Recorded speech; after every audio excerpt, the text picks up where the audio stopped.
Hey Bears fans, we are almost at 43,000 subscribers. Shout out to all of you who have subscribed. We're literally 60 subs away, and so I'm going to offer you guys a deal. If we can hit 43,000 subs, really by about this time tomorrow, 3 o'clock Central Time is when we go live every Tuesday, as you guys know. If you didn't, that's when we go live, so mark your calendars. If we hit 43,000 before the live show starts tomorrow, I will start tomorrow's live show by ripping 6 shots of Fireball because I'm a real one and I want to incentivize you guys. So you guys sub, we get to 43K, I'm ripping shots, and who knows how the rest of the live show is going to go, but it's going to be a whole lot of fun. So subscribe, free videos every single day on the Chicago Bears. That's the real reason to do it. But also, if you want to see me get a little schwasty on tomorrow's live show.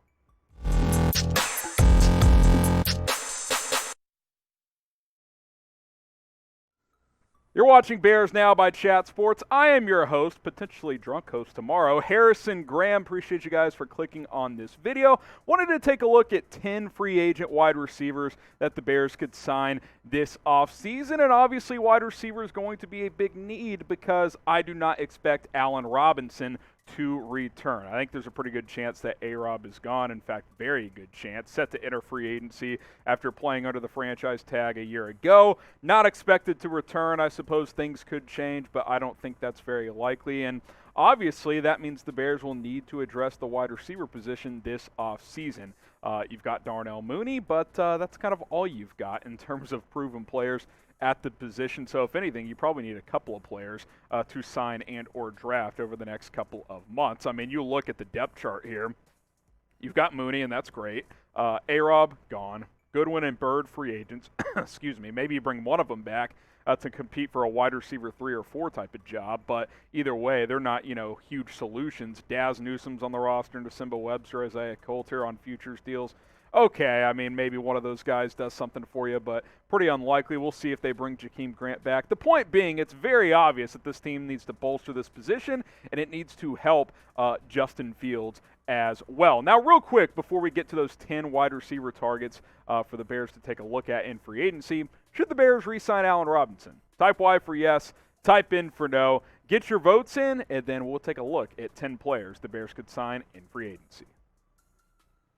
All right, we'll go in inverse order here from 10 all the way up to 1. At number 10, Allen Lazard of the Green Bay Packers. One of you guys asked me about him and Marquez Valdes-Scantling on a recent mailbag. And look, I like Allen Lazard. He's gotten a little bit better every single year, and I think he would fit the category of on the cheaper side. Now, if you're signing him, you're probably wanting him to be like your number 3 receiver, number 2 at best.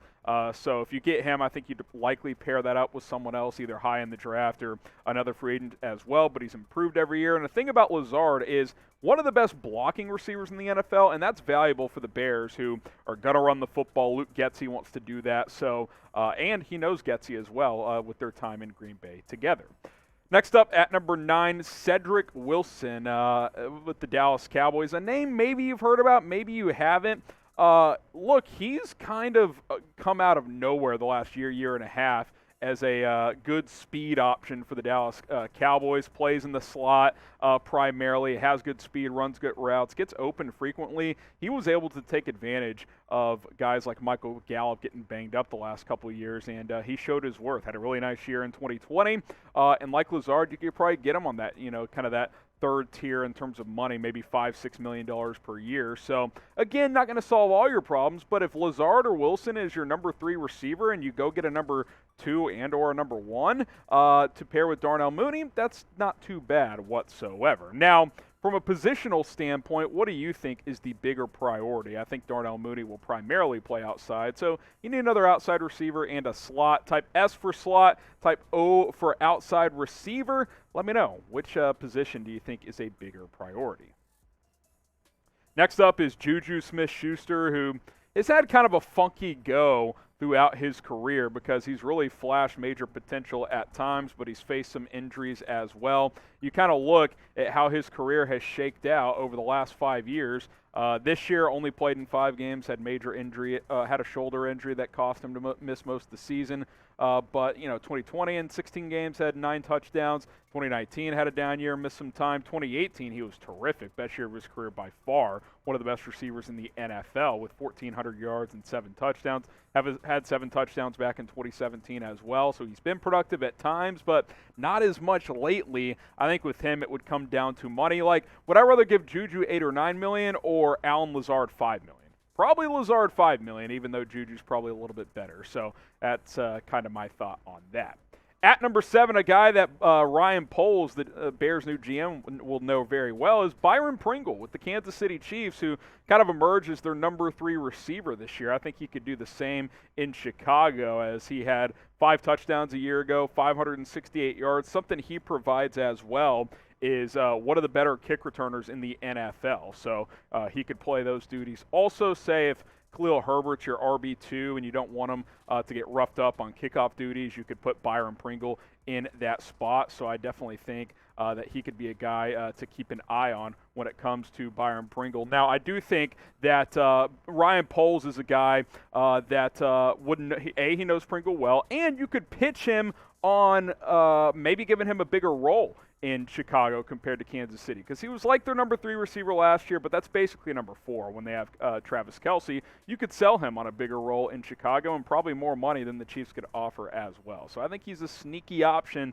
to keep an eye on in free agency. I'll be curious to see what happens to Byron Pringle. So I've got him as my number 7 wide receiver target in free agency.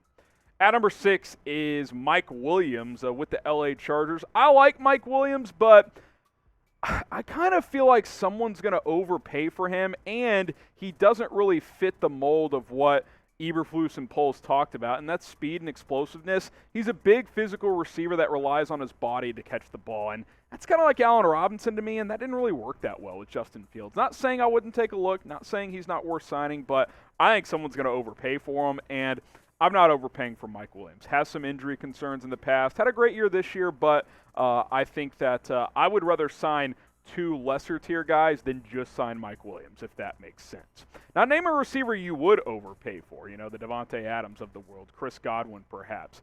Not doing it for Mike Williams, but there might be some guys out there that you would overpay for. Let me know, who are you handing out your cash to in free agency.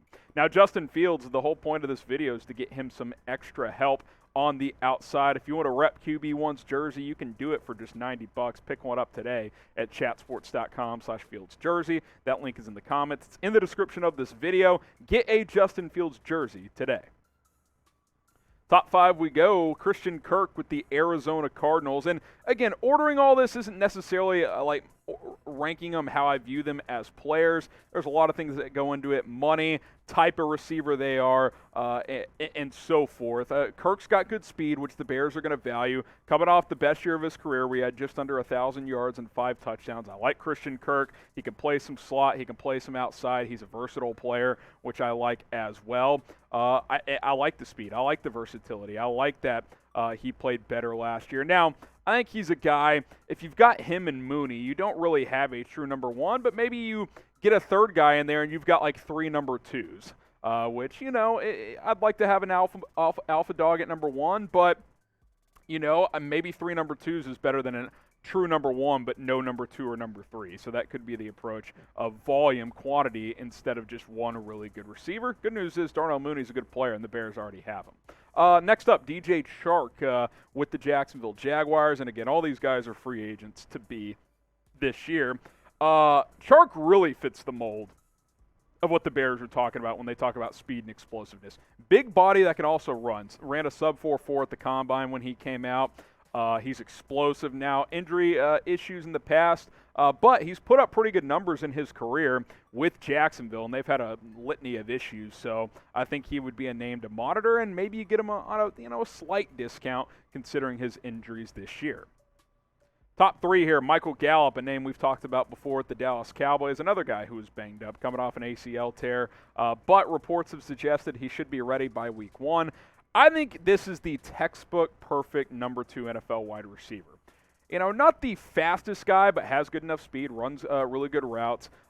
If you have other good weapons on your offense, he's a great number 2. Now, again, I'm not sitting here saying Mooney's a true number 1, but I think those two guys opposite of each other on the outside, you get a proven slot receiver or a quality slot receiver, along with Cole Kmet, work in the middle of the field. I think you're going to be in good shape. I like Michael Gallup quite a bit.